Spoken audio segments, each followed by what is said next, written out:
काम सरहद पर सिपाही कर रहा है, जितना काम सरहद पर सिपाही कर रहा है और जितना काम खेत में जुताई करके किसान कर रहा है अन्नदाता, उससे भी बड़ा काम देश के अंदर सफाई कर्मचारी कर रहा है, जो देश के गंद को, मलमूत्र को साफ करके स्वच्छ बना रहा है।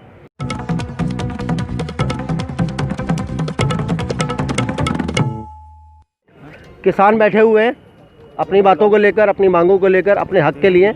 आज एक तरफ जो है दलित समाज कर्मचारी जो है ये अपनी मांगों को लेकर अक्सर हम हर रोज़ देखते हैं किसी न किसी बात को लेकर कहीं ना कहीं एकत्रित होते हैं, क्योंकि उन पर रियल में परेशानी है उनके घरों में। तो मैं आपसे ये बात जानना चाहता हूँ, किस नज़र से देखते हैं आप किसानों को देखिए और आज वाल्मीकि समाज के निगम कर्मचारियों को देखिए। मैं एक बात कहना चाहूँगा और जो बिल्कुल स्पष्ट कर दूँगा कि जितना काम सरहद पर सिपाही कर रहा है, जितना काम सरहद पर सिपाही कर रहा है और जितना काम खेत में जुताई करके किसान कर रहा है अन्नदाता, उससे भी बड़ा काम देश के अंदर सफाई कर्मचारी कर रहा है, जो देश के गंद को, मलमूत्र को साफ करके स्वच्छ बना रहा है। अगर देश के अंदर किसी भी देश से, पड़ोसी मुल्क से युद्ध हो जाए, इतना बड़ा नुकसान तो हिंदुस्तान पाकिस्तान के 7 दिन के युद्ध से नहीं होगा, जितना बड़ा नुकसान 1 से 7 दिन के अंदर अगर पूरे भारत में सफाई का चक्का जाम हो जाए, सफाई कर्मी चक्का जाम कर दे, जैसे सिंधु बॉर्डर पे किसानों ने चक्का जाम कर रखा है, यूपी बॉर्डर पे किसानों ने चक्का जाम कर रखा है, सारे बॉर्डरों पर किसान बैठे हैं। अगर इसी तरीके से देश के अंदर सारे सफाई कर्मचारी एकजुट होकर के 7 दिन टोटल हड़ताल कर दें तो महामारी से इतना बड़ा नुकसान हो जाएगा। लेकिन ये जो सरकार चला रहे हैं, ये मनुवादी हैं। वो चाहे किसी भी पार्टी के अंदर बैठे हो, वो मनुवादी हैं और वो जानते हैं कि एक ही जाति के लोग पूरे भारत में सफाई का काम करते हैं, जिन्हें विभिन्न नाम से जाना जा सकता है हर राज्य के अंदर, लेकिन ये कुनबा इनका, समाज इनका एक है। इसलिए ये मनुवादी लोग वापसी इन्हें गुड़ रोटी पर लाना चाहते हैं और इनका हक अधिकार नहीं देना चाहते हैं।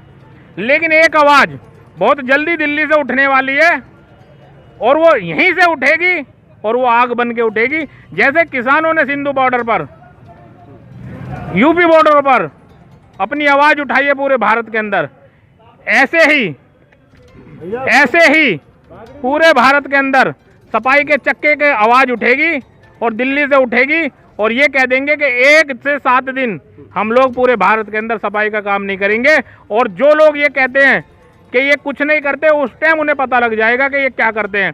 इन लोगों को अपनी तनख्वाहों के लिए हड़ताल करनी पड़ती है, रोड पर आना पड़ता है, लड़ाइयाँ लड़नी पड़ती है, 20-20 साल तक पक्के नहीं करते और वायदा करते हैं ये लोग कि हम लोग, हमारी सरकारें बनेंगी तो हम इनका अधिकार दे देंगे। कांग्रेस सरकार ने शीला के टाइम से आज तक इन्हें पक्का नहीं किया। केजरीवाल ने वाल्मीकि पचकुइया मंदिर से वायदा करके कि मैं पक्का करूंगा, आप लोगों की समस्या हल करूंगा, आपका डीए फंड बोनस सब दूंगा, मेरी सरकार बना दो। उस केजरीवाल चूंजे की सरकार बनवा दी इस समाज ने, झाड़ू का चिन्ह दिखा करके, लेकिन उसने भी इनका कुछ अधिकार नहीं दिया। तो अब की बार हमने एक आवाज़ उठाई है कि मैं समाज से एक आह्वान करता हूं, अपील करता हूं कि हम वोट दें तो क्यों दें और किन शर्तों पर दें, किन शर्त पर इन लोगों को वोट दे करके नगर निगम के अंदर इन्हें मेयर की और पार्षदों की सीट पर बिठाएं।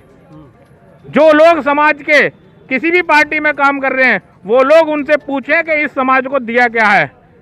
दिल्ली के अंदर 3 पार्टियां हैं, कांग्रेस, आम आदमी और बीजेपी प्रेजेंट में मेयर बना करके बैठे हुए हैं। आम आदमी दिल्ली के अंदर चीफ मिनिस्टर है और कांग्रेस भी उभरती हुई रही थी किसी जमाने में। तो क्या अब हम इन लोगों को किन शर्तों पर अपनी वोट दे करके इनकी सरकारें बनवाएं?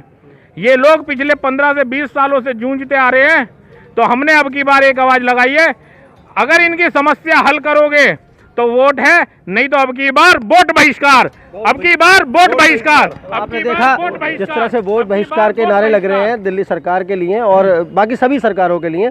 मैं यहाँ पर एक सवाल पूछना चलूँगा, क्योंकि महिला कर्मचारी भी हैं यहाँ पर।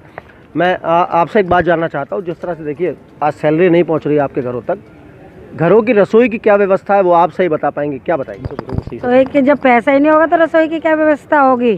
पैसे से ही तो रसोई बनेगी। और जब हमें पैसा नहीं था तो कैसे बच्चों का भी मुंह देखना पड़े। बच्चों के एक बात बताओ, जब हमें सैलरी नहीं मिलेगी, जब हमें सैलरी नहीं मिलेगी, हम बच्चों को भी अच्छा कहाँ से खिलाएंगे, कहाँ से पढ़ाएंगे, कहाँ से पहनाएंगे? सब कुछ सैलरी, हमारी सैलरी जो हम मेहनत कर रहे हैं लोगों के गंद साफ करने जा रहे हैं, लोगों का सब कुछ करते हैं और पानी भी भरा होता है वो भी निकालते हैं और लोग हमें फिर भी कहते हैं हम कुछ नहीं करते।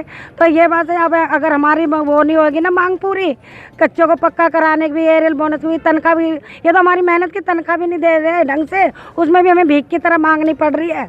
तो इसलिए तो रसोई का क्या हाल होगा ये तो आप खुद जानते हैं। जब पैसा नहीं होगा तो क्या हाल होगा? हम किससे भीख मांगेंगे और रोज रोज किससे भीख मांगेंगे?